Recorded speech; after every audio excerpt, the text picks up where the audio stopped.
You don't need to be a psychology major to be the person other people can depend on. Let me show you.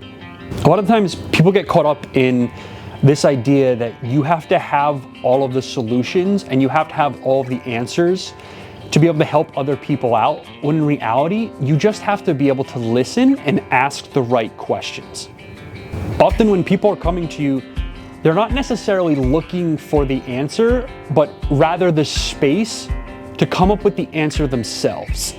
Now, sometimes they might be coming to you for direct advice and they're looking for a direct answer, but what I found is that often it's this space that they're looking for and an empathetic ear that will allow them to come up with the answers themselves. And you just have to listen and ask the right questions so that way they can get to that point. So when people come to you with their issues, or people come to you with their problems or sharing something that's going on in their life, one of the questions you want to ask them is simply, how have you been, or how has that been affecting you? That's it.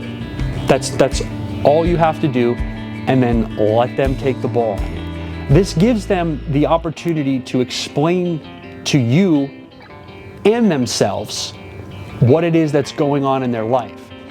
And hearing their own voice can actually help them to clarify the problem that they're talking about. You don't need to solve their problems outright. You just need to give them room to speak. And then the next question you want to ask is, what do you make of that? Right? And what this does is it helps put them in the correct state of mind so that way they can put their own personal spin on what it is that's going on in their life. Because often when we have problems, one of the reasons it causes us so much distress is because we don't even know what the problem is in the first place, and we don't have a name for the problem. So when you ask somebody what do they make of that, it helps them to put a label on it. It helps them to name it, to tame it. That's a technique that I have been using for a while. It's in a lot of different self-help books, is you name it to tame it. You name the problem, or you name the thought to tame it. So it has a label, it has a name. So then you can figure out what to do. So when you ask people the question, what do you make of that? It gives them, again, this space to be able to do that. And you'd be surprised when you sit there and you actually listen to people. You can see in real time in their eyes, often, not all the time, they come up with the solution as they hear themselves talking. But the only way that would happen is if you give them the space and the time and the empathetic ear to allow them to do that. Because they know that they have the space to be completely open. They know they have the space to be able to put their thoughts and their perspectives down on the table in front of you. And when they can see it, they come up with the solutions themselves. Because when we talk, whether it's to others or in prayer or even to yourself, that's how we organize thoughts, right?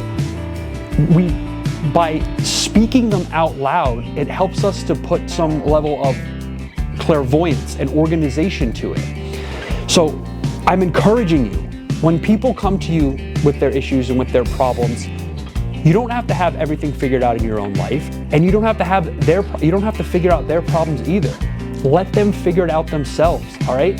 I'm telling you, kid, the world needs more people to be able to do that. The world needs more people who can just sit and listen and ask the right questions.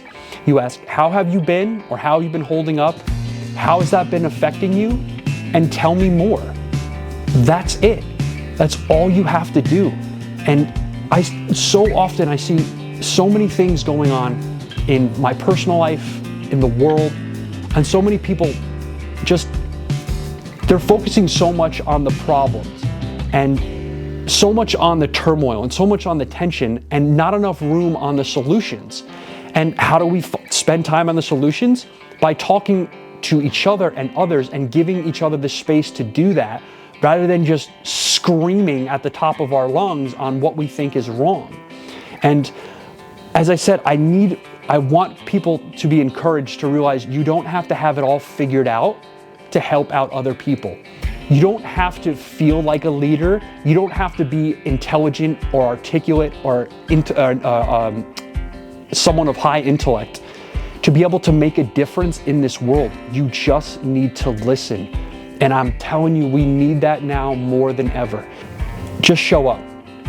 Just show up for other people, give them your presence, give them your ear, and listen to them. And when you do this, more and more people will depend on you. More and more people will be able to depend on you. And you can help out the people closest to you in your life without taking on their stress and without taking on their burdens. And the world needs more people like this.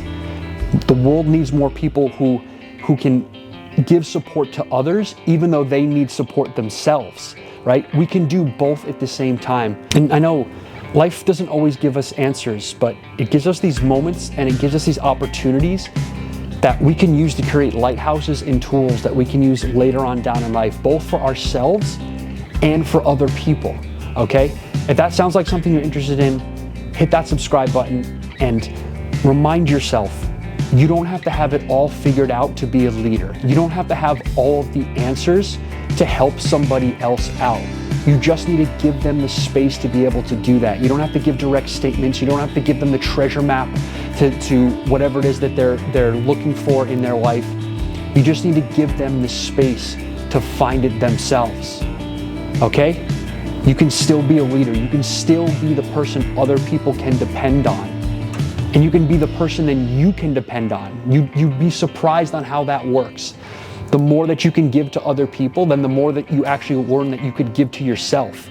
It works hand in hand, all right? I'll talk to you later, kid. That doesn't matter, I don't care if it's perfect. It's my hair and makeup artist. Yeah. I'm sorry, I need to grab carbs, I'm going low.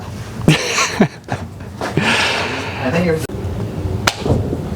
Now that everybody's done getting their sandwiches from the refrigerator, do you see how difficult it is though? It's like no matter where you go, if I was upstairs in my room, they're gonna be coming up and down the stairs. I thought I can hide in the basement.